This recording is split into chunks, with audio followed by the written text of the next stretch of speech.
continues to be aware of the public's business as we are charged to do, just as people could walk into the courtroom and view proceedings.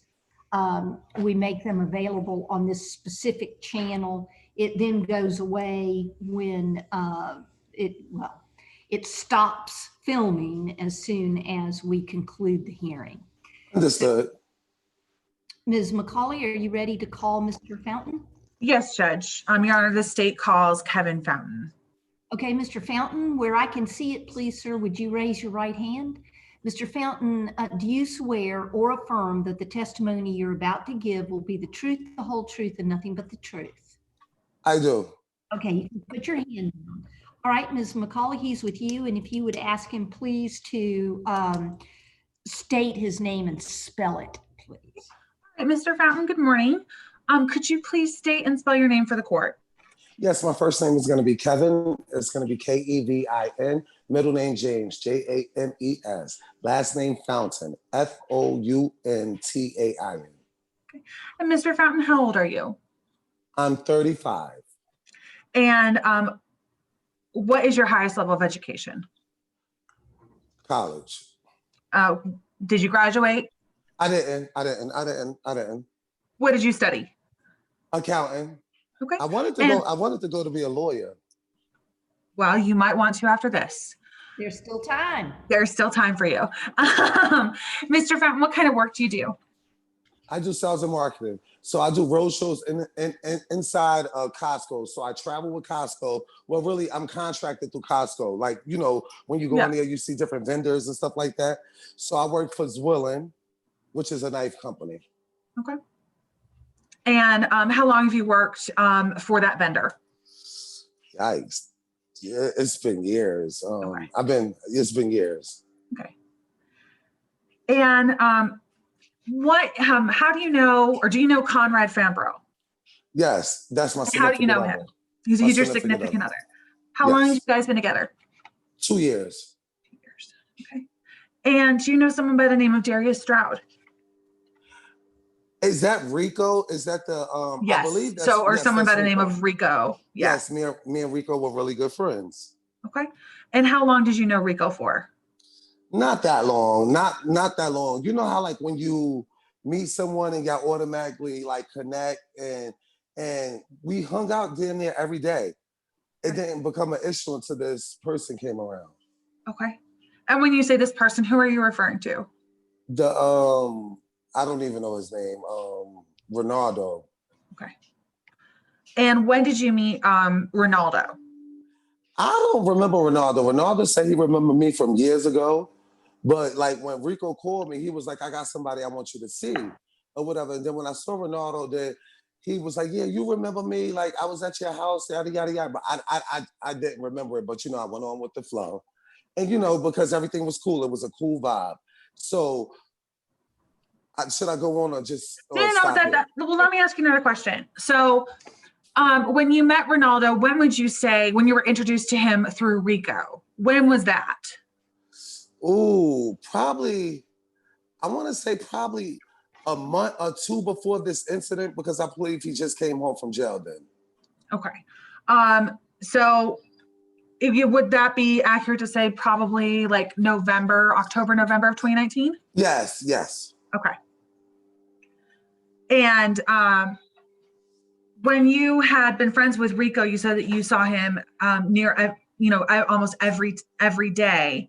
Was that a social friendship? Was that a romantic relationship? It was definitely social. It was just a friend. And then when I say just a friend, it was just a friend. And it's because I was living on the West Side, and you know, he was there. And you know, so I had somebody to talk to. I had somebody, he could come over to my house, I could go over his house, because we only live like 5 minutes away from walking distance. Okay. And then you met Ronaldo October 2019. Did he also join in this like social group that you had with Mr. Stroud, with Rico? Again, when I guess Rico was telling him, oh, my friend Kevin, and showed my picture or whatever to him. And then Ronaldo told him that he had knew me, but I don't remember him. But did he join in the social activities that you would have with Rico? Absolutely. All right. So let me fast forward to December of 2019. Okay. Okay. What was your relationship with Rico and this group of friends at that point? So pretty much Rico has a lot of boys staying at his house. And Okay. with that being said, they gravitate more towards me. So me and Rico kind of so the day that I went there, me and Rico said we wanted to talk to each other because I didn't like how our friendship was going. Because Ronaldo would come over to my house, his other friends would come over, and I didn't want him to think that I wanted any of them when I had a man. Excuse me, sorry, I don't mean to say that. No. But you basically wanted to make it clear to Rico that you weren't trying to steal his friends or step on his toes. Would that be accurate? Absolutely. Okay. Accurate. So he agreed for us to come over there and talk because, our lack of communication, everything, you can see it distant. And it's like everybody that be over there, because it's about 10 people that live over there. They all always gravitate towards me. I let them come over. I love to cook because I am a cook. And, and we chill and hang out. But I see where that dynamic went because due to the fact that I guess they was at my house more than they was at his house. Because I'm naturally an entertainer. All right. And so Rico knew that you were coming over that particular day. Absolutely. Me and Rico had an agreement to come over. Okay.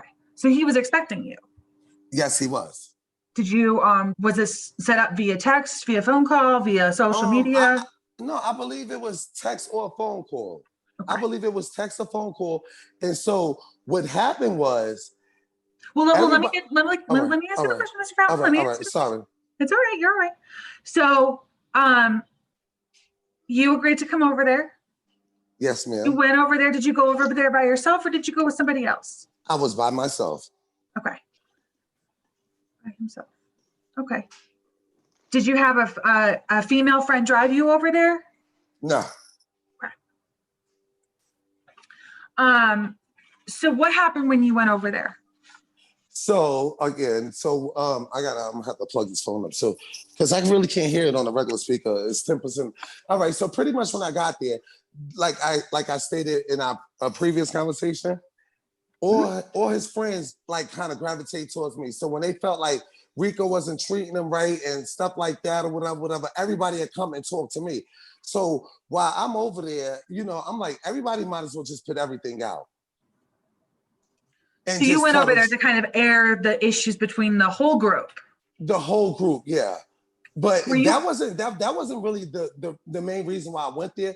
But when me and Rico was sitting back talking, I'm like, well, everybody Rico, you calling me, asking me why your roommate ain't talking to you, why these people at my house and why this, that. So I felt that was an issue. So when I was there, I'm like, all right, well, everybody might as well tell their truth.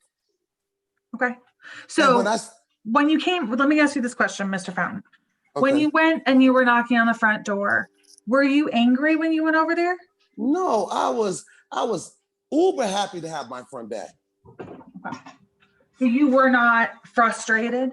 No, you were not aggressive? No, we were sitting down laughing and kikiing and everything. Okay. What does kikiing mean? Just having a good time, laughing and, girl talk pretty much. Okay. Just I don't know if the court is familiar with that specific term, so I just wanted to clarify. All right. All right. So when you came into one second. Okay. I don't know why this is so low, but it's in the air. What was that question? I didn't ask you a question, but I will now. So when you knocked on the door to Rico's house, who answered? That I'm not familiar. I'm not sure who answered, but I was welcomed in. I was sitting in the living room. Okay. We was all sitting in a circle. Everybody was talking, mixing and mingling. And then when I started saying, well, y'all need to tell the truth and stuff like that, the man stood up over me and started knocking me like a boxing bag. And who else was in the living room with you? It was Fred. It was Fred. It was Rico. It was Keith. It was what's the other boy name? It's that worked at Taco Mag. It'd be a lot of people there. Okay. And you said that you wanted to get out the truth. Everyone needed to air their grievances, basically. And Right. was there a verbal altercation between you and anyone at that point? Ronaldo, like came at me aggressive and was like, "Stop lying on my name! Stop lying on my name!" I was like, "I'm not lying. Like, I have no need to lie, whatever." And then I'm still sitting down, and that's when he came knocking me up against my head. And when you say knocking you against your head, could you describe it for us? Punching. Okay. Yeah. So the defendant threw the first punch. Yes. Okay. What happened at that point? I mean, let me, one thing for certain and one thing for sure. I'm no dummy, because why would I go when I know all of y'all been kumbaya-ing? So why would I throw a punch Your Honor, there's no Rico's question house? before Mr. And Fountain. Mr. Fountain, this is a situation where I'm gonna ask you questions and you give your answers. all right. I know we've talked All about right. your feelings, so let's just go through what your version of what happened was, okay? Mm-hmm. All right, so the defendant, just to clarify, the defendant punched you first. Yes, ma'am. What happened after he started knocking you on the head? I think that was the way you described it. Yes, I felt undefeated, and I asked my significant other to come over and get, So immediately when he came through the door, I guess he thought he was there to fight or something, whatever. So then immediately he started attacking him too. Okay, so let's just walk that back a little bit. Let's unpack that a little bit. So he punches you in the head. Did you go anywhere else in the apartment after that happened? No, we went from the living room to the front door. You went from the living room to the front door. Did you go to the Yes. front door as to leave when the defendant started hitting you, or what? Like, did anyone intervene? So what happened was when I was leaving after me and him had that little fiasco or whatever, and then my significant other came over to ask what was going on, and it could have been a little loud tone, a loud pitch or whatever, but immediately he was attacked. Okay, so but I want to talk first about before Conrad comes over there. Okay. I just want to go play by play through what happened. All right. You get hit in the head by the defendant while y'all are sitting in this circle trying to work out whatever issues that y'all had. What happens when you get hit in the head? I'm trying not to let the phone die. I'm sorry. You're okay. I don't know why it's so low on here, but it's loud in the headphones. You're okay. I'm gonna just have to put the headphones back in. It's very low. I don't know if it's something in the settings. This is the first time I've had. So what was that? Okay, so I want to go moment by moment. You get hit in the head by the defendant. How do you react to that? I hit back. You hit him back. Absolutely. Did you leave the living room at that point? After we got into our little tussle, as I was walking out, I shouldn't say we or whatever, because they was in there recording it. So they have recordings of it. And telling me I got beat up or whatever the case may be. So as I was walking, so then, my significant other come over to ask what happened or whatever. We now outside in front of the door. Did you, because as when I'm did you exiting, call? Let me ask you a question before you get to this next part. When did you call Conrad? After the situation. Okay, so after you had this little tussle in the living room. Yeah. Okay. You were walking out and you called Conrad. Yes. And what did you say to Conrad? I told him that I've been attacked. I tell him I feel like I'm outnumbered. And he like, what's going on? What's going on? And I couldn't talk because I was so I was ashamed. I was embarrassed. So then that's when, he tried to figure out what was going on. And automatically, it became, at first it was like a verbal argument or whatever. And then next thing you know, he was hit. Okay. So did Conrad come through the front door while you were in the hallway outside the front door, or were you inside the apartment and he came from outside the apartment? Conrad was never in the apartment. We was at the front door. Were you outside the apartment? Outside the front door, yes. Okay, you were outside the apartment. Okay. And then what happens when Conrad arrives? Again, so he trying to figure out what's going on. He see my ear bleeding because that was bit off or whatever. And then he and then it got aggressive, and then one thing led to another. Okay. Well, so the tussle in the living room, is that when your ear got bit off? I want to say yeah, no. That's I'm sorry. no, and one of those would probably work out better.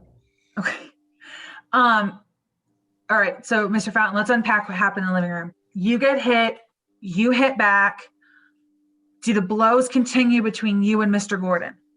Yeah. So at this point, I had balled up and just trying to block my face from getting messed up. Okay. But the Rico and them have recorded this. Okay.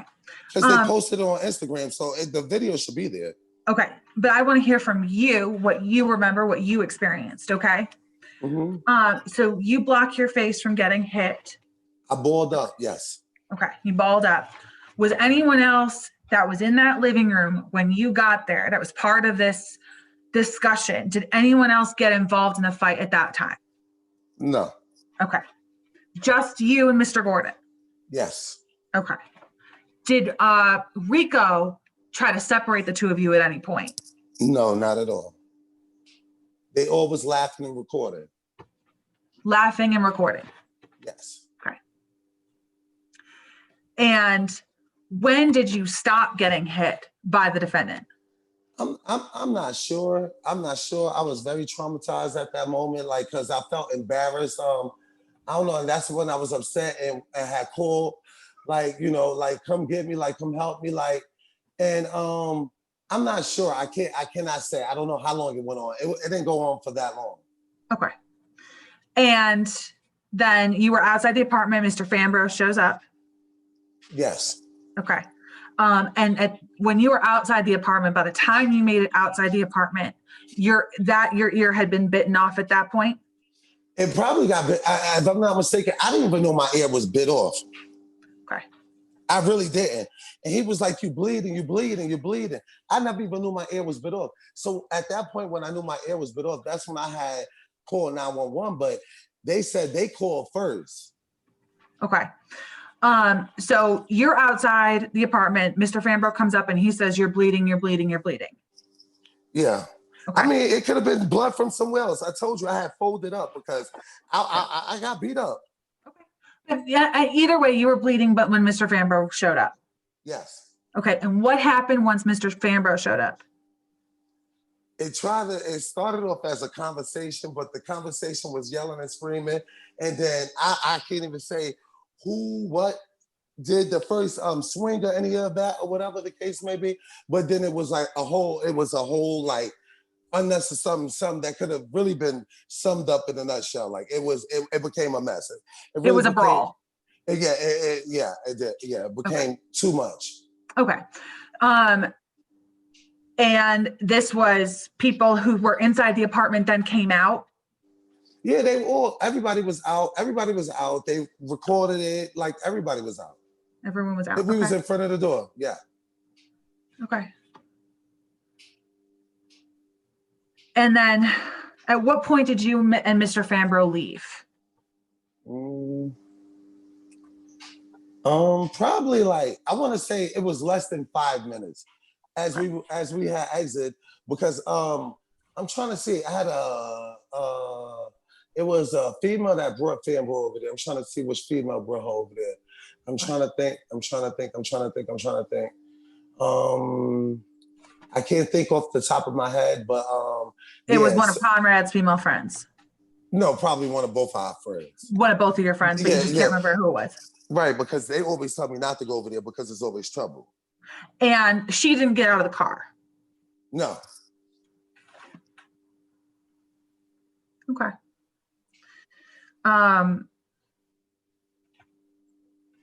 Okay. And when you were inside the apartment, who would you describe as the initial aggressor of the physical altercation? All right, so it would definitely be Ronaldo, Okay. because as I was stating my story and stating my truth, he just looked at me and was like, "You need to stop lying. You need to stop lying." I'm like, "Ain't nobody lying." And I had a little happy drink. I was like, a little, and he. Next thing you know, that's when he was over me.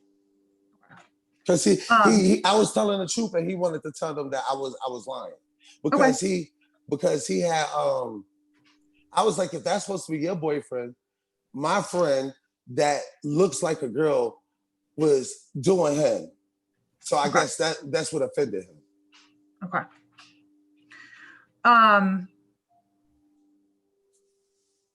That was what offended him. That's what tipped off the argument. Yes. Okay. Did you feel like you were able to defend yourself when you were inside the apartment, physically defend yourself? No, because I was outnumbered. So me thinking that That's okay, Mr. Fountain. That's all right. Let me ask you a follow-up question, okay? Okay. Were you able to, when you said after you started getting hit, you balled up, were you able to throw punches back? I threw a punch or two, but again, I got beat up and I was embarrassed. Okay. Did at any point in time, did you and Mr. Fambro break through the front door? Absolutely not. And you would not see no forced entry into that home. Okay. Did you or Mr. Fambro grab a glass candle holder at any point during this fight? Mr. Fambro never went inside. What about I'm sorry? Witness. Well, I think the question was, did you or Mr. Fambro grab a glass lantern? No, ma'am. We didn't hang on, Mr. Fountain. So it does suggest the answer. Could you rephrase, Ms. McCollum? Sure.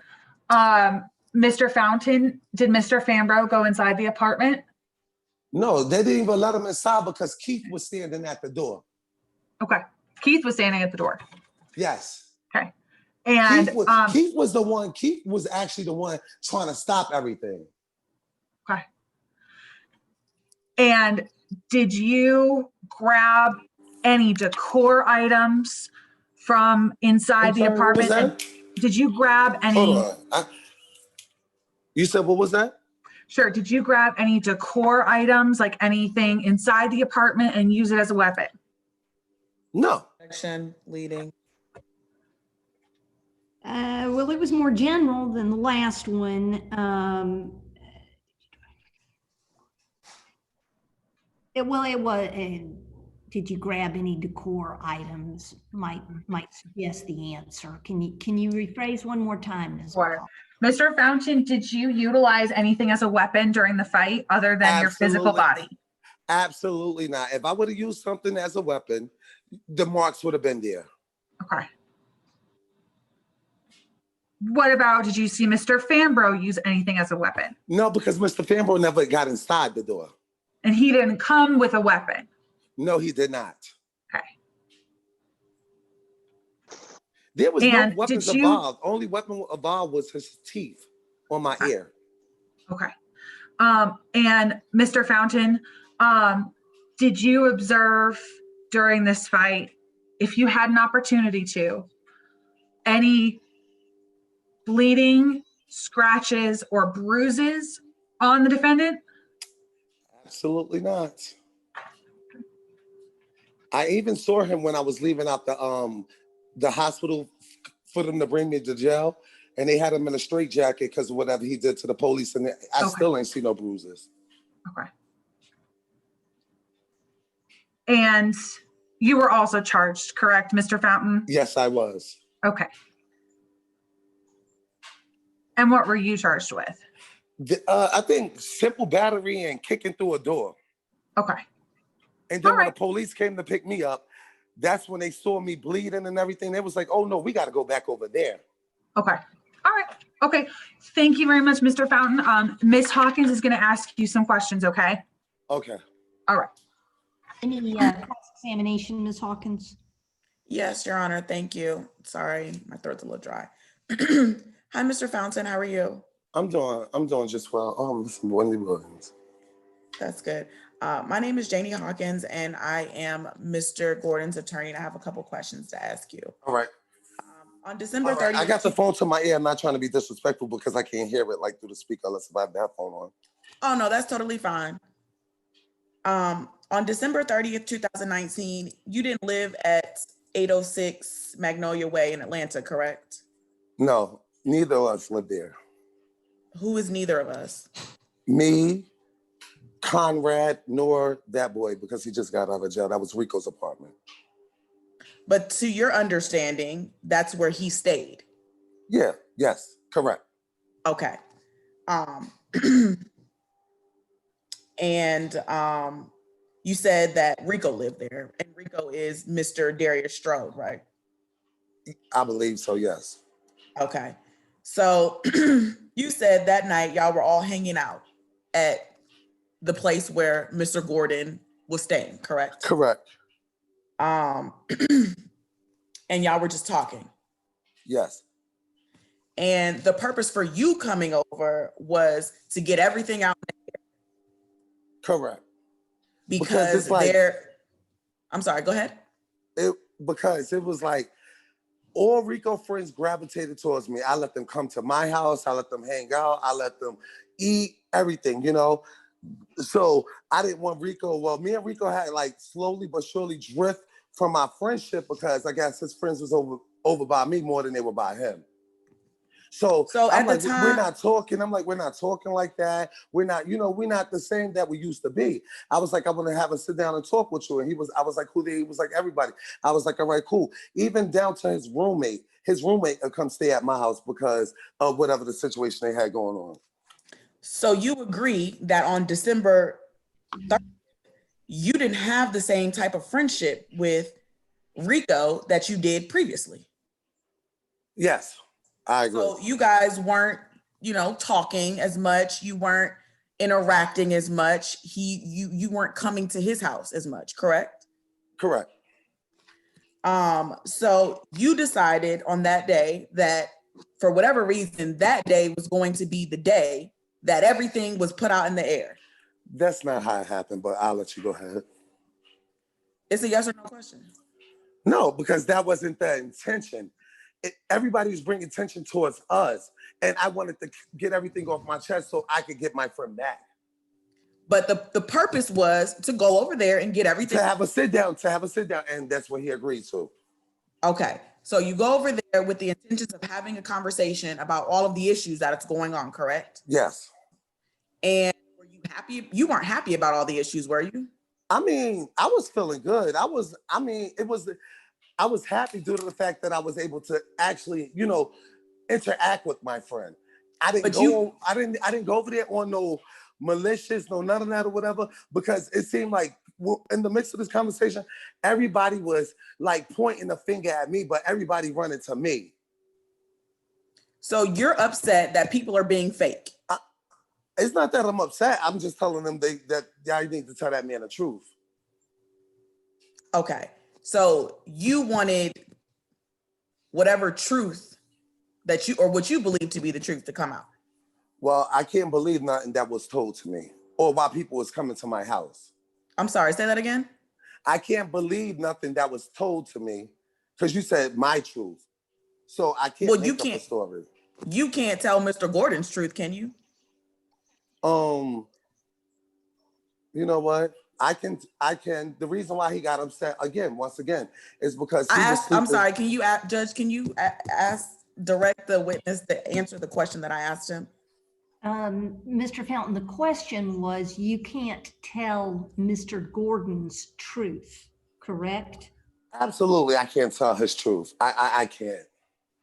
You can or you can't? I only could tell what he told me, or what I saw with my own eyes, or what happened in my home. Okay. Next question. Yes, Judge.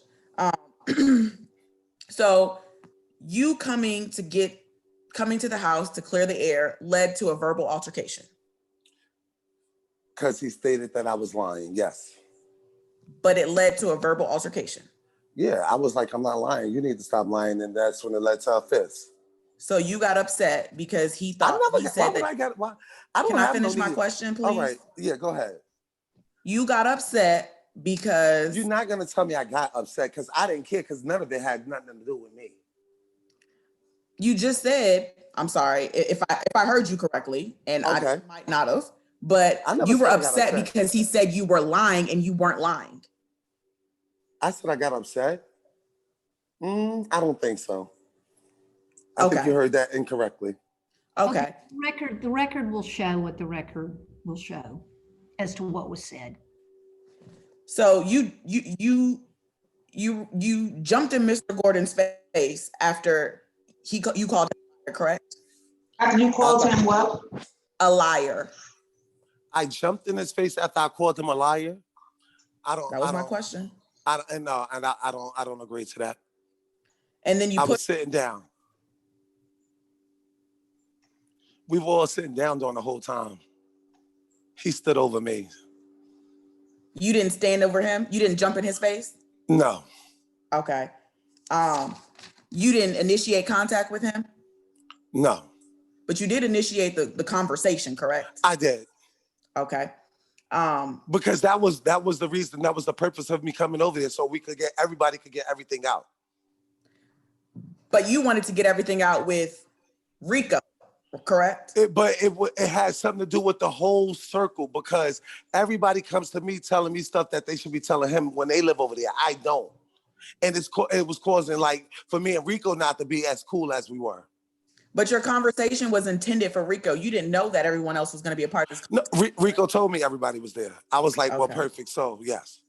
So perfect. You were like, perfect. I can come over there and say what it is that I need to say and address Yeah, so everything. that me and you could go back to where we were at. Okay. So you initiated the conversation. The conversation turned into a verbal altercation, and the verbal altercation turned physical, correct? Yes. And at that time, your ear was not injured, correct? I'm not sure when my ear was injured. I honestly, I don't know if it happened in the inside or the front of the door. I'm not sure. I know I was bleeding. That's all. I didn't even know my ear was bit off. Okay. But Mr. Rico, he separated you all. No, he didn't. Never. So he how did sat the there and fight stop? recorded. How did the fight stop? He might have when I was curled up on the ground. I'm not sure. I'm not sure how it stopped. You don't know my how face is face down. My face is face down, so I don't know. So you have no idea how the fight stopped. I don't. Okay. So the fight stops. You were told to leave, correct? I'm not even sure if I was told to leave. I was leaving anywho because I was embarrassed. You were embarrassed. So yes. Okay. So you left. You were gone. I was leaving out. But as I was leaving out, I did call my significant other, tell him I need help. Like, I just got into a woo-woo-woo and I felt like I was outnumbered or whatever. So when he got there, he was trying to ask what happened or whatever. And then Keith was trying. I remember Keith trying to break it up. And this was at the front door. Okay. So, but you were leaving. What did you need help with? Walking out the door? No, I didn't need help. I felt like I was outnumbered. Like I needed some moral support. No, I didn't need help walking out the door. But you were leaving the situation. Yes, ma'am. Yes. And you didn't call the police at that time. You called your boyfriend, right? Yes, I called my boyfriend, then I called the police. And your intention was for your boyfriend to come over and help you because you whoop-de-whoop felt like you was outnumbered, correct? That wasn't the intention. I called him to come. To come do what? To come get me. Okay. You said on direct you called him to come help you. I mean, help me, come get me. All right, whatever which way you want to put it. It's not about whatever which way I want to All right, it's just, let's move on to the next question. Objection, Your Honor. I think we need a question. And I did ask a question. It wasn't answered. I think that the question that I recall was the difference between, or asking about, was it for help or was it for help? Or what was the other? Was it for help leaving, or was it to help because you felt threatened? You were outnumbered. Yes, you're correct. Correct. What's the answer? There was two I questions. just said correct. So what do you mean? What is the answer? Was it help walking out leaving, or was it help because you felt like you were outnumbered? Absolutely, yes. Because I was outnumbered, yes. And Okay. I felt like I was being attacked, yes. Okay. So you call your boyfriend over, although you're leaving. Yeah. He shows up, correct? Yes. And when he shows up, he's upset as well. Yes. So at that point, you're upset. Mr. Fambro's upset. Yes. And you're also embarrassed, correct? Yes. And Mr. Gordon is still in his place of residence, correct? I mean, yeah, that's his place of residence, yes. It wasn't your place of residence, wait, though, right? because we was at the door. We was at the door at this point because Fambro never even went into the house. Did you live there? No, I do not. I was So invited. you weren't in front of your home door? No, I wasn't. You were in front of the door of Mr. Gordon's house? I was in front of the door of Rico's apartment. Where Mr. Gordon lived? Well, if that's what you want to say, yeah. Okay. And at that point, you all kicked the door in, correct? Yeah, you watch the camera back and see if a door was kicked in. There was no forced entry because Keith was standing in the middle of the door. Were you invited in the house? Door? Yes, I was invited. The second time? We never went back in there a second time. Okay.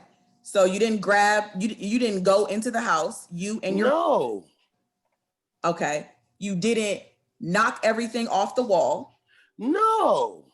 And your boyfriend didn't grab a glass candle holder, lantern, vase, whatever?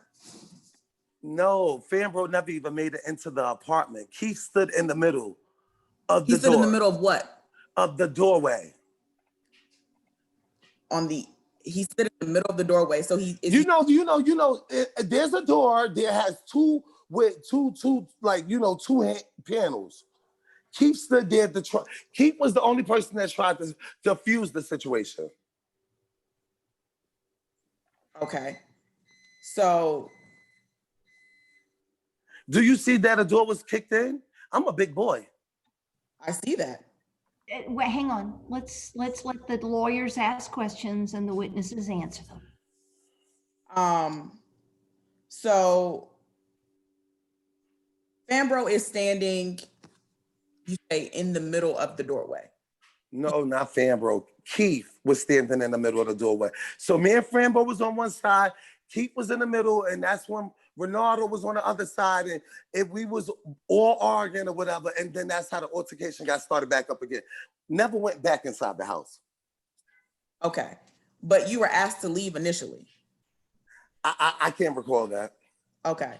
So you didn't leave completely. When was I asked to leave? After the fight? From my understanding, and you can correct me if I'm wrong, there's two separate altercations. There's the initial altercation, and then there's the altercation that happens when you call your boyfriend to come help.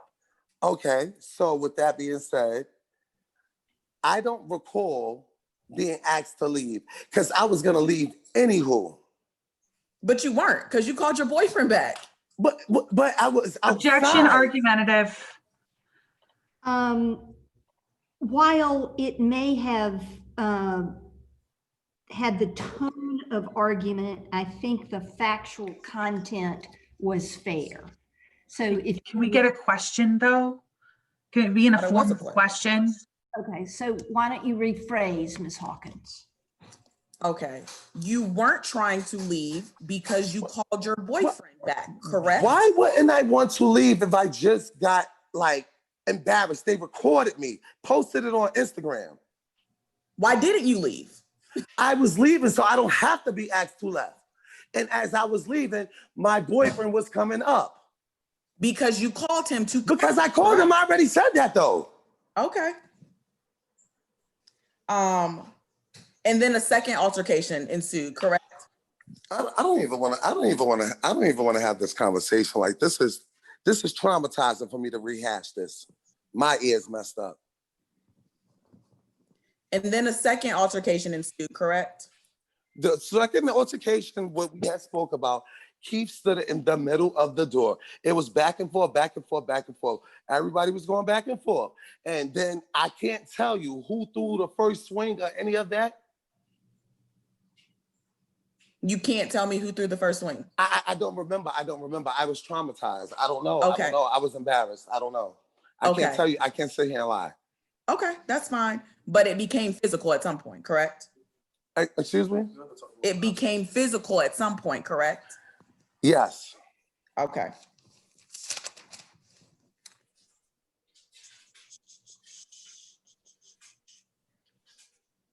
And when officers arrived on the scene, you weren't present, were you? No, I was at my home waiting on them to come to let them know how my ear was. And then I stopped the officer. And when I stopped the officer, they was like, "What's your name?" I said, "Kevin Fountain." He said, "Oh, put your hands behind your back. You're under arrest." I said, "Under arrest for what?" They told me for some trespassing or breaking or something and simple battery. I'm like, what? I never trespassed nowhere. I was invited there. Okay. But when they arrived on scene, you were no longer at Magnolia Way. I was not at Magnolia Way. I was at my home, which they gave the address to. And that's where they came pick both of us up from. And then when they saw everything, that's when they said, "Wait, hold on, let's go pick him up." Okay. And on December 30th, 2019, you were arrested and charged with battery against Mr. Gordon. Mr. Gordon is your victim. Right. And as you see the police report though, stated that I kicked through a door. That's not even on the thing, but that's what they was telling me. They was trying to figure it out. Okay. And that charge is still pending against you, correct? It is. Okay. Nothing further. Any redirect? Yes, Your Honor. Okay, Mr. Fountain, I just want to clarify a few things. I'm going to ask you some questions, okay? Just listen to the question and answer it. Okay. You were inside the apartment. Yes. You were struck first. Yes. Did you go into the apartment more than one time? No. Did Mr. Fambro ever go into the apartment? No. And do you know when during Hold one second. I'll put the headphones back on. I'm sorry. Do you know when during the fight your ear was bit off? You know how when you fighting and you rushing, you don't even know what is going on. I didn't even know I was bleeding.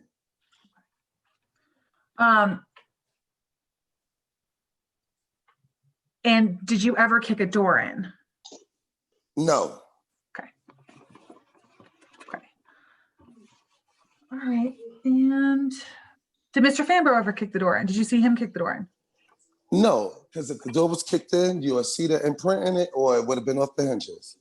And the person that you know is Keith, that was the only person that was trying to That was the only person that was he stood in the middle of a door. He stood in the middle of the doorway while we was arguing on one side and he was arguing on the other side. Yes.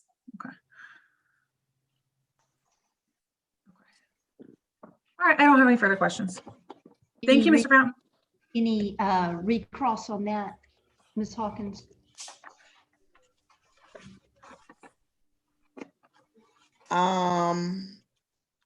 You said the police report said that you kicked the door in?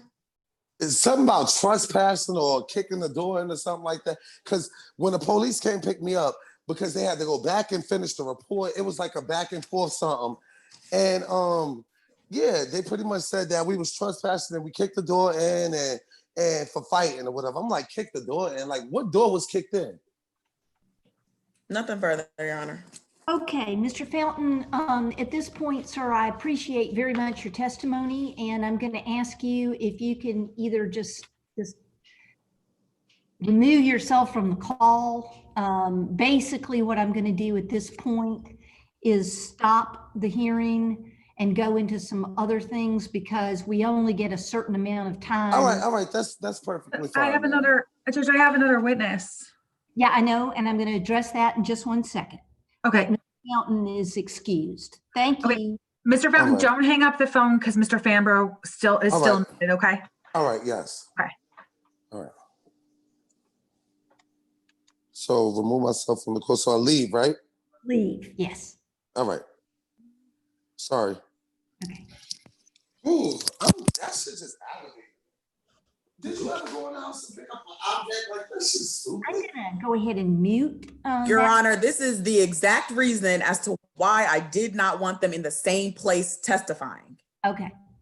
Now, at this time, it is 11:50, and we are only allowed until noon with the camera at the Zoom camera at the jail. What I'd like to do at this time is suspend, and Mr. Fountain, I think, is still on. And the reason that I don't want Mr. Fountain on is because I want to talk about reconvening and in the meantime, reconsidering the bond issue. Well, I think Mr. Fountain would have a right to be present for the bond issue.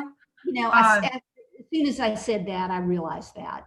I can chat him just and see if he wants to be heard.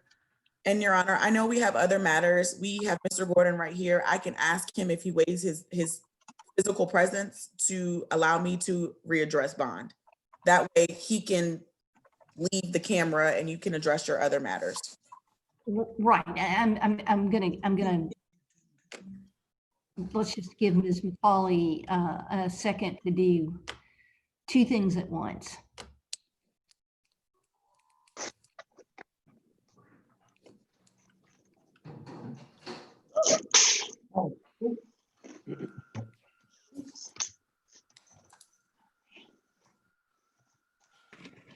I just chatted him to see if he'll pick it up. I don't know if he will. Okay, well, Mr. Fountain, I think you can still hear us because you're still present. Your video is still connected. I don't know if your audio is connected or not, but the lawyer for the state is trying to contact you. Whoop. No. Yes, good. Stay on. Mr. Fountain, I sent you a chat. Janie, we can't hear you. You're on mute. Good, because I didn't think I wanted y'all to hear that. Okay, so basically what the court would like to do at this point is I'm having to call kind of an artificial time here. Obviously, if we were at the courthouse, we could continue, but I'm under the impression that the jail has to discontinue this at noon. And in addition to having another matter to take up, I'd like to state that since we can't finish by hearing all the witnesses and I can't make a decision, I would like to discuss the issue of Mr. Gordon's bond again before we have to sign off. And I don't mean sign off, I mean suspend this hearing and go to the next matters. Mr. Fountain, can you hear me, sir? And if he can't, Your Honor, I can contact him afterwards. Well, he's still connected. He's just on mute. I think he's talking to I think he's talking to someone. I don't know. Okay. All right. This is fun. This is fun, Miss Levinsky. Stop giggling at us. Now, I hope you can hear me. I hope you are. While I ask you to drop, I need you to come on back. Mr. Fountain, can you hear me? This is Judge Barwick. You're on mute, and I don't think I put you on mute. Mr. Fountain. I'm mute. All right, hello? Good. Yeah, someone muted me. Stand by, Mr. Fountain. Don't get off the Zoom conference. All right, no problem. Mr. Fountain, I sent you a chat if you want to check the Zoom app. All right, so check the Zoom app. All right, thank you. Don't It's like my talk. phone froze up. It's only giving me an option to leave or cancel. Don't do any of that. Don't do any of that. Don't worry Just about it. talk for a minute. Don't talk. Don't Okay. leave. All right. Hawkins, would you like to proceed? You would like, would you like me to proceed with the bond, or do you want me to just ask Mr. Gordon? The bond. Okay, Your Honor. We are obviously here for an immunity hearing, and due to time constraints, we are unable to complete testimony. You've heard the defense's case, and you've heard part of the state's presentation. And Your Honor, I think that at this time, I would like to have the court readdress bond. Mr. Gordon has been in custody for almost a year. Well, it's October 2nd. He's been in custody since December 30th, 2019. He has a bond, and it's clear that he can't make that bond because he's still sitting in custody. He's reached out to family members, and they're unable to support him financially. Mr. Gordon is not a flight risk. I understand that he is not originally from the Atlanta area.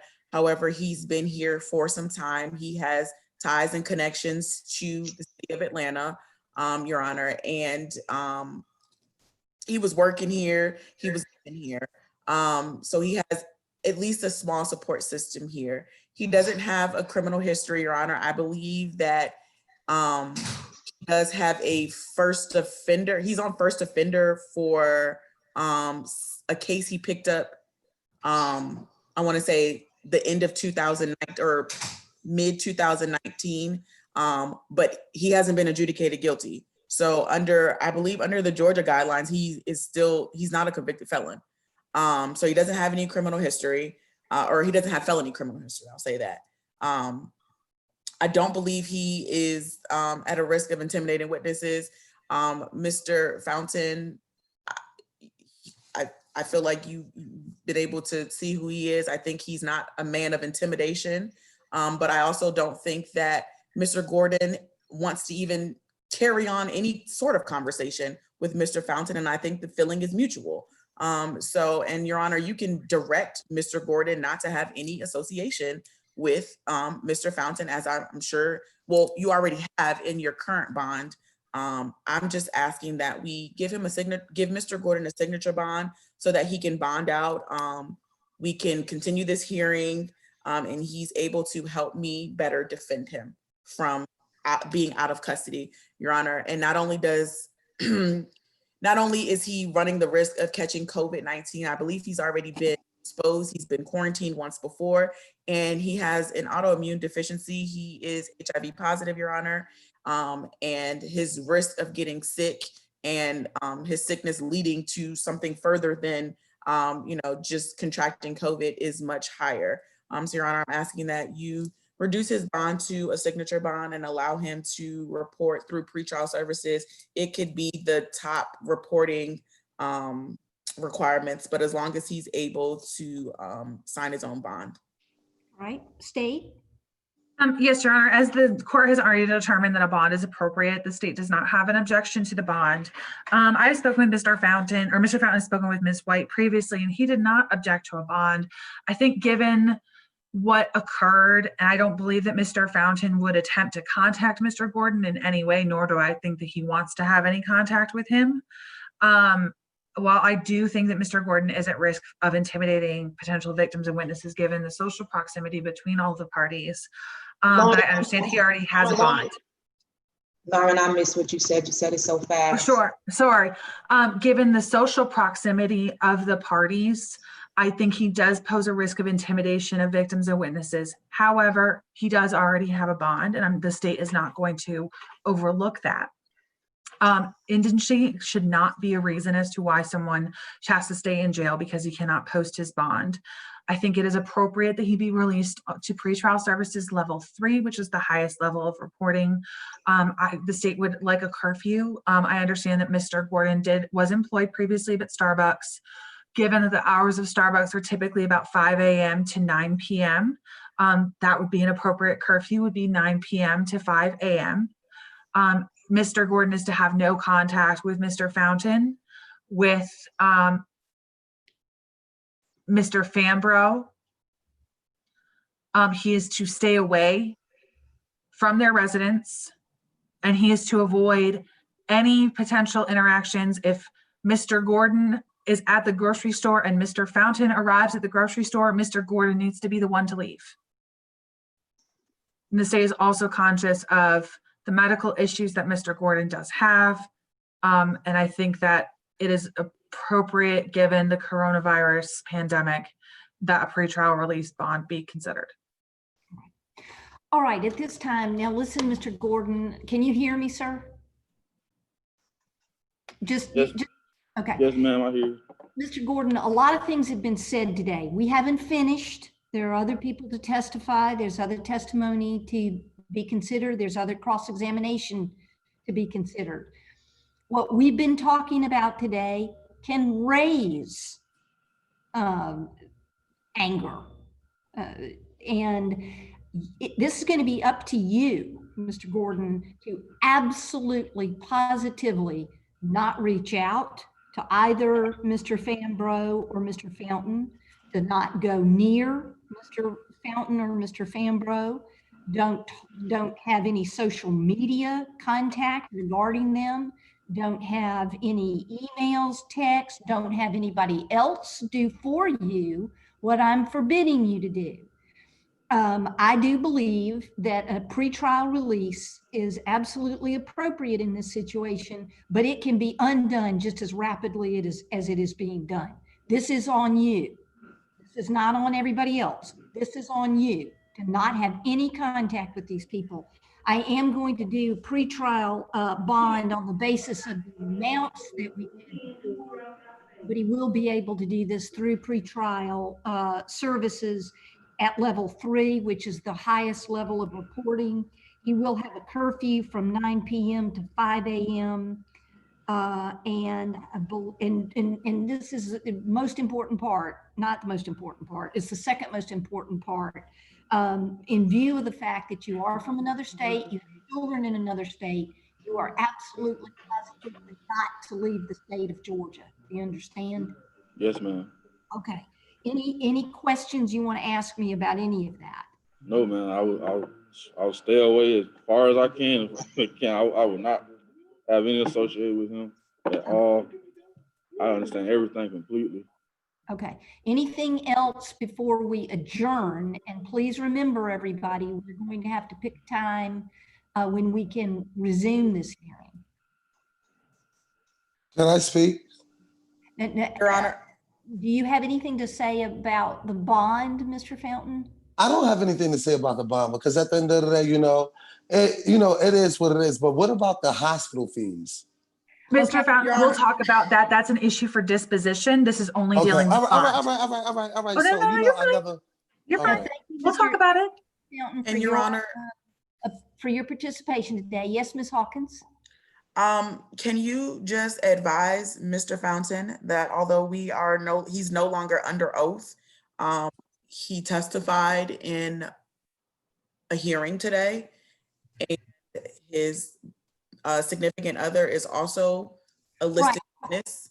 I think it's fair to say, Mr. Fountain, that you and Mr. Fambro should not have any discussion about absolutely not. About your testimony today or any other matter that you observed or you saw. Everyone, this hearing is just being recessed. Maybe that's all right.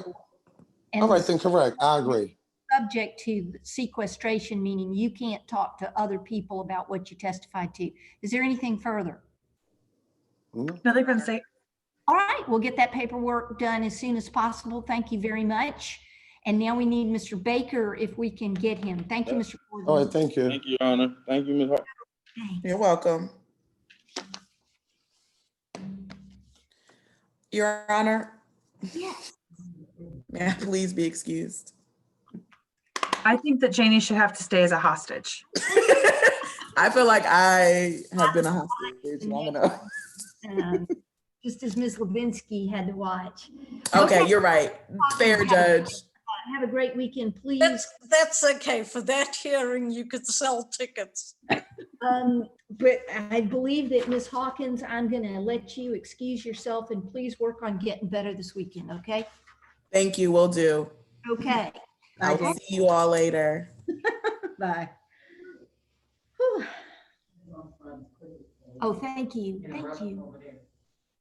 All right, is this Mr. Baker? Yes, position number 2, Mr. Baker. And I think Ms. Barnes, in the event that I have involuntarily muted you, I don't think I have. I think you have the ability to unmute yourself if necessary. All right, Samantha, you ready? Yes. Okay, this is the state of Georgia versus Jamal Baker. This is 19 SC 173703. This matter appears on today's calendar, I believe, for a plea. We'll get to the details in a moment, but I would like to say for the record that today is October the 2nd, 2020. I am in courtroom 8A. Courtroom is open to the public, staffed by a member of the Sheriff's Department. We also continue to be on the YouTube live stream through the court's YouTube channel. And I am now going to turn these proceedings over to Ms. McCauley, who may want to inquire as to Mr. Baker's appearance, the status of his appearance, and whether he waives any right to appear personally in the courtroom. Ms. McCauley. All right. Good morning, Mr. Baker. Can you hear me okay? Yes, ma'am. Okay. Have you discussed this hearing with your attorney, Ms. Levinsky? Yes, ma'am. And you understand that you have the right to appear in person, but Yes, you are ma'am. waiving that right and agreeing to appear via Zoom? Yes, ma'am. Okay. And you understand that this case was originally scheduled for a bond hearing, but is now transformed itself into a plea hearing? Yes, ma'am. Okay. And you're under the impression that you're going to plead to 3 cases via Zoom? Yes, ma'am. Okay. And do you consent to the court signing your name under the guilty on the indictment? Yes, ma'am. Or offered where it's appropriate?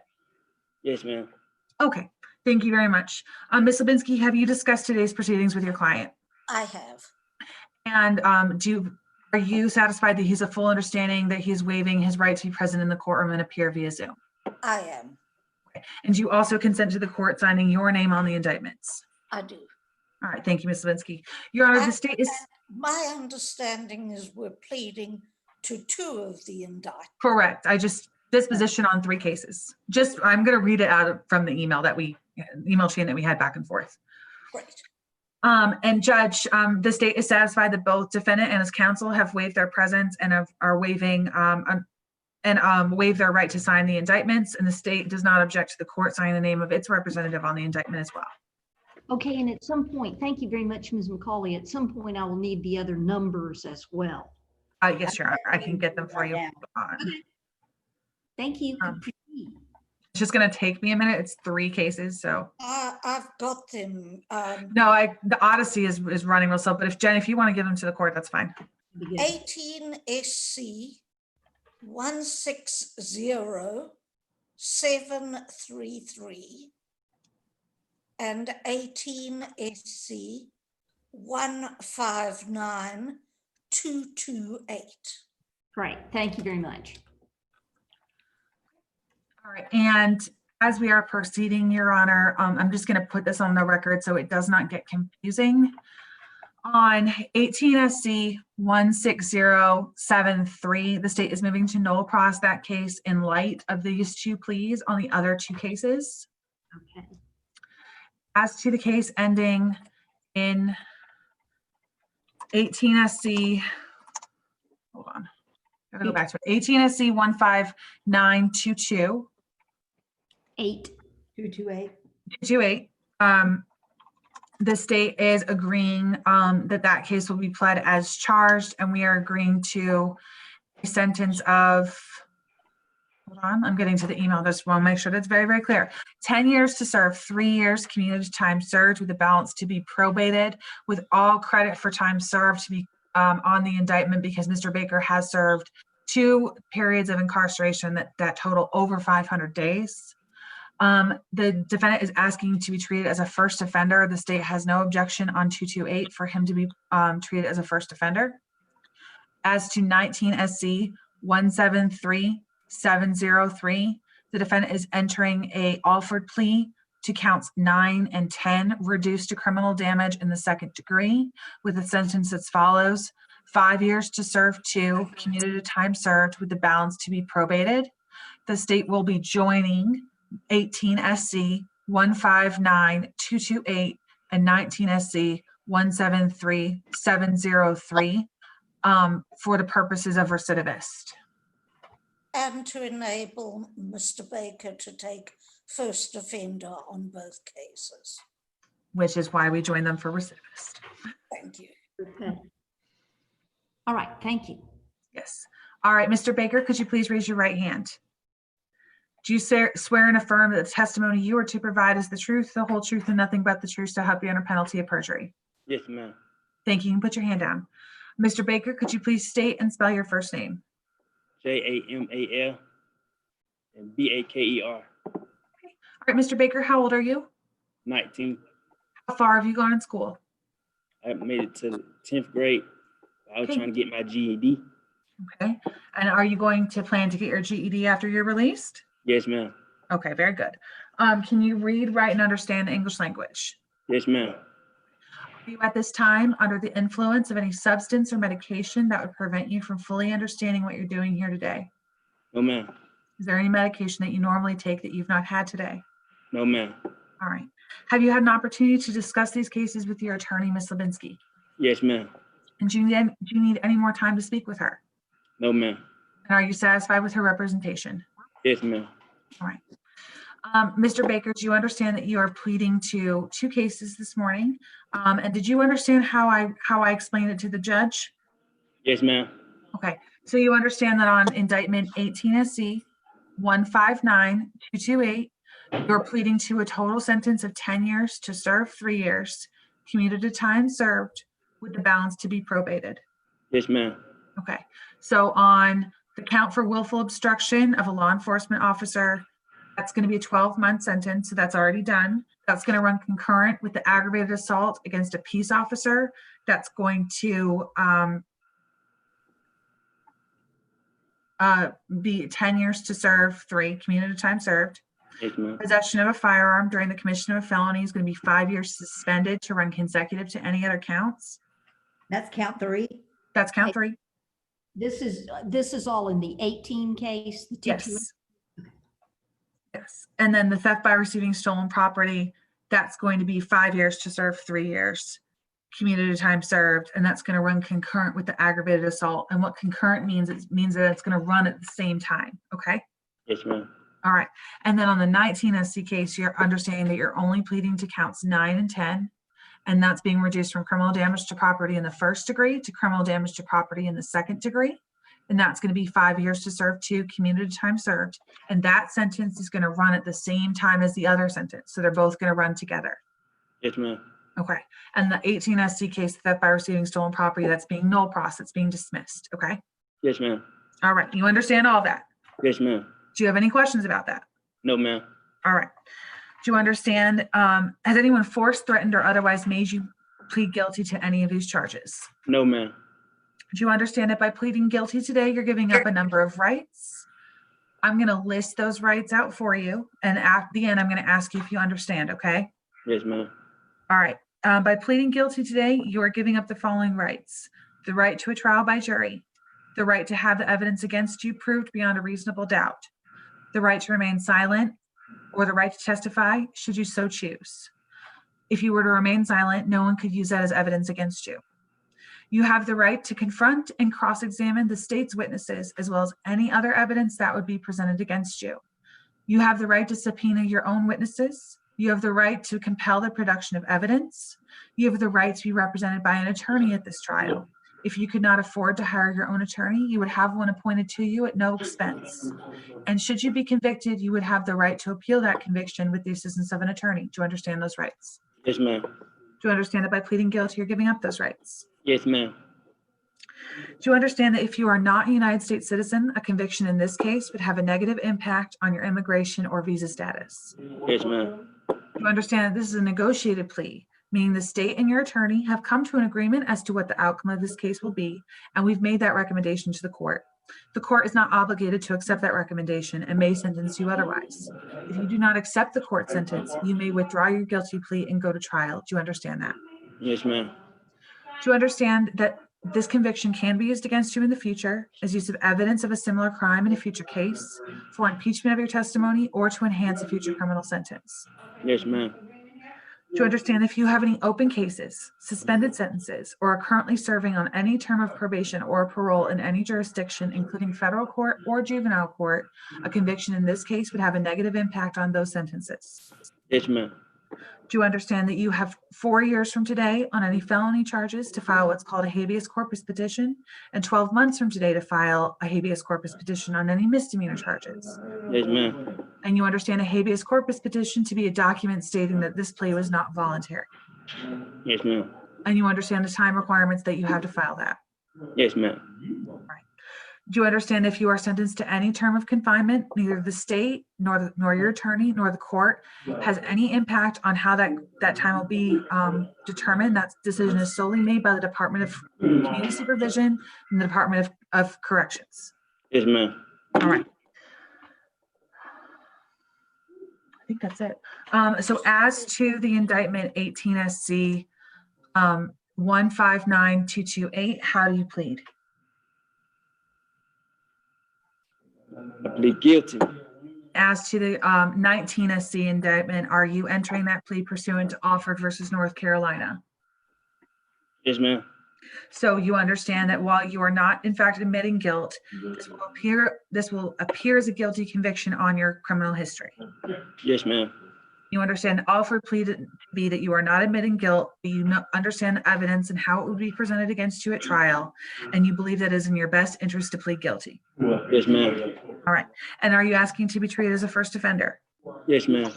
All right, Mr. Baker, have you ever been convicted of a felony or a misdemeanor in court before, whether that's a federal court or state court or superior court? No, ma'am. Okay. You understand that if you complete the term of your probation without any violations, basically the First Offender Act allows you to discharge your conviction under that act, and so you can honestly answer that you've never been convicted of a felony. Yes, ma'am. However, you understand that if you do not complete the terms of your probation satisfactorily, you can be revoked and resentenced up to the maximum on each charge. Yes, ma'am. You still wish to be treated as a first offender? Yes, ma'am. All right. Your Honor, if these cases were to proceed to trial, the state would show as follows, and I'm going to begin with the 19 SC case. Because it is, I believe the 18 SC to be the more serious, and I have some more information for that one. On December 7th of 2019, at 532 Cleveland Avenue, which is located in the city of Atlanta in Fulton County, the victim, Miss Alexander, contacted police and said that there was a verbal altercation between a male and a female that was occurring outside of her apartment. She indicated there was a large group of males carrying guns, threatening the caller and some of her family members at the location. Officers left the location after taking the report, but were summoned back following a shots fired call. Upon return, there was damage to the windows of the victim's apartment. The victim, Miss Alexander, stated the black male in a red hoodie with Vans on, black and white checkerboard shoes, was a suspect. Miss Alexander identified the suspect as Mr. Baker. Officers then learned that Mr. Baker's mother had been shot and killed at that location, and they believe that possibly that Mr. Baker was retaliating against Miss Alexander because he believed Miss Alexander's brother was involved in that particular incident. There was a representation that there was a large shootout of individuals at this location. The GBI results came back and they determined that all of the shell casings that were collected from the location came from a single gun. It would be the state's position that Mr. Baker did fire the gun, but he maybe did it in retaliation for his mother's death, maybe possibly under duress. So we believe that the reduction in the charges is appropriate given the circumstances. As to the 18 SC case, that case occurred on May 4th of 2018 at 1027 Dover's Alley Southwest, which is located in the city of Atlanta in Fulton County. Officers observed a 2003 Cadillac CTS that was returned stolen out of the city of South Fulton. Officer Crawford was working in undercover capacity and began following the vehicle. The vehicle began driving erratically, and both the accused and his co-defendant, Ms. Amber Rowland, bailed from the passenger side of the vehicle. I'm sorry, Ms. McCauley, I'm hearing some noise in the background. Just slow it down a little bit because I'm hearing other noise. Sure. Okay. Ms. Rowland was the passenger in that vehicle. Both she and the defendant bailed out of the vehicle. Officer Crawford was fired upon, and his undercover vehicle was struck by bullets on the right passenger side hood of the vehicle and the left driver's side rear door. Officer Crawford observed the defendant with a handgun in his hand and Rowland with an unknown object in her hand. Officer Crawford chased the male, and shots were fired between. I'm sorry, I can't hear. It's too much noise in the background. Okay, I think that I'm gonna, Ms. Levinsky, with your permission, I'm going to mute courtroom 2 and see if that helps. But let's see if he I can. think it would help. Thank you. All right, I need you to nod. Mr. Baker, can you still hear us? Okay, please let the record show that Mr. Baker can hear us. I've muted his microphone because I believe, totally unrelated to Mr. Baker, there's other noise in that room. You know, we're past time, so this will let him continue to hear, and when I need him to answer, I'll turn his mic back on. Thank you. You don't have to state those facts again, please. That's okay. I will go from the part of both. The vehicle began driving erratically, and both the defendant and his co-defendant, Amber Rowland, bailed out of the vehicle. Officer Crawford was fired upon, and his undercover vehicle was struck with bullets on the right passenger side hood and the left driver's side door. Crawford observed the defendant with a handgun in his hand. Crawford chased the defendant, and shots were fired between the two. The defendant was struck and continued to flee. Officers canvassed the area, and they were able to locate a blood trail that he had left behind. He was behind 2950 Deerwood, which is just inside the woodline area, and was transported to Grady Hospital.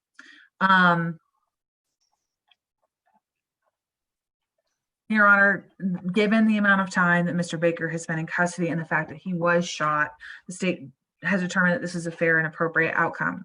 Now, Mr. Baker, I'm going to say this to you, you could have very well been shot and killed, and we wouldn't be here.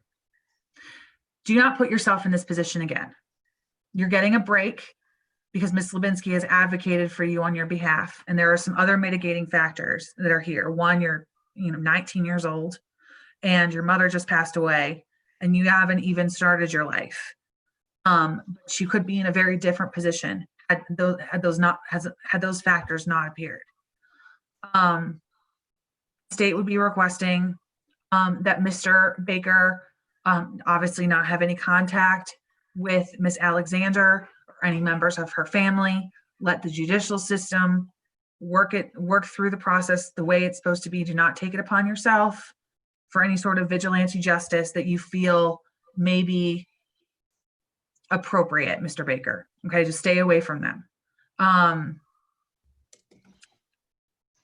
We would request, obviously, no firearms as a special condition of probation.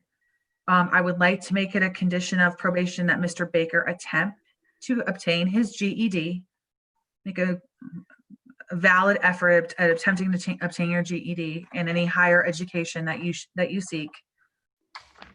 And that would be the state's request. All right, thank you. Ms. Levinsky?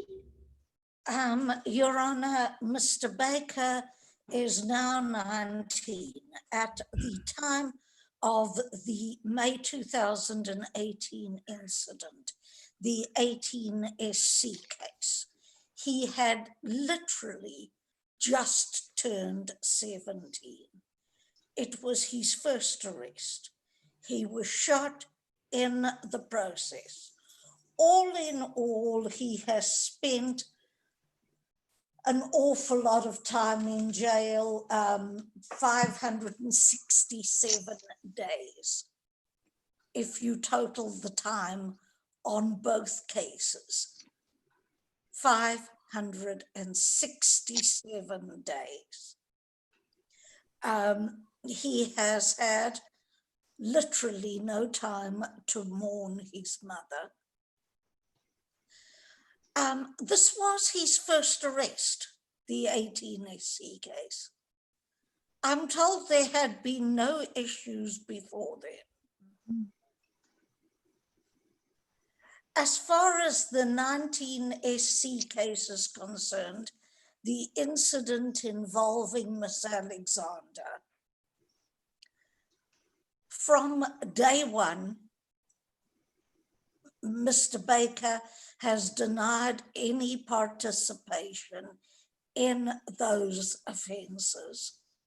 His family, Miss Barnes and her mom, who are present, would have been witnesses to say that he was actually at a vigil for his mom when the shooting took place. Be that as it may, he believes it's in his best interests to take this plea and avoid the risks of trial. So, Your Honor, I am asking the court to accept the plea as negotiated. Mr. Baker has indicated to me, and Your Honor, this is before I talked to him about a GED. He said he wants to get his GED. He's got a job lined up. He wants to go and live a decent life. He's a very young man. He's a bright young man. And I believe he has a future. All right, thank you. And I'm going to ask the jail personnel if they could unmute so that Mr. Baker we can hear Mr. Baker respond, because Mr. Baker, I have some questions for you, sir. Let's see if we can get the deputy over there to unmute. Can we, Madam Deputy? Can we get somebody to unmute Mr. Baker? Can you unmute Mr. Baker? Thank you so much. No problem. You're welcome, Joe. All right, I appreciate it. All right, Mr. Baker, did you understand the questions asked of you here today by the Assistant District Attorney? Yes, ma'am. And do you understand the rights that you're giving up by entering your pleas today and Yes, not ma'am. and not going to trial? Yes, ma'am. And are you willing, in fact, to give up those rights so that we can conclude this matter today? Yes, ma'am. Has anybody promised you or threatened you in any way to get you back? No, ma'am. And are you satisfied with the services of your lawyer, Ms. Lubinsky? Yes, ma'am. And do you believe you've had adequate time to discuss these cases with Ms. Lubinsky? Yes, ma'am. And Ms.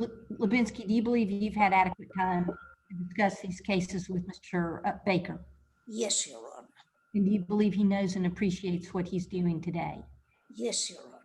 Okay, well, I do find that Mr. Baker, now let me ask you one other thing about this first offender, Mr. Baker, because it's very clear, you've already been asked questions about this, but I want to make sure that you understand that if you violate the terms of your first offender probation, you can be sentenced, if you violate the terms of your first offender probation, your first offender status could be revoked. Do you understand that, sir? Yes, ma'am. And then you could be found guilty of these charges. Do you understand that, sir? Yes, ma'am. And that you could be re-sentenced for up to the maximum sentence for each charge in these indictments. Do you understand that? Yes, ma'am. So I think everybody is trying to make sure you understand that it is the most, not maybe the most important thing, but it is extraordinarily important that you maintain the conditions of your probation and not get in any trouble, okay?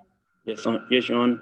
Okay, I do find that Mr. Baker is entering his pleas knowingly, freely, willingly, and voluntarily. I do find that there's an adequate basis, in fact, for the charges presented to the court. I do accept Mr. Baker's pleas into 18 SC 159228 Now we're joining these two cases so that they can both be first offender. Yes, Your Honor. Mhm. Okay, and everybody understands that. So it's an offered plea on 19 SC 173703, but that joins in sentencing with 18 SC 159228 for purposes of first offender.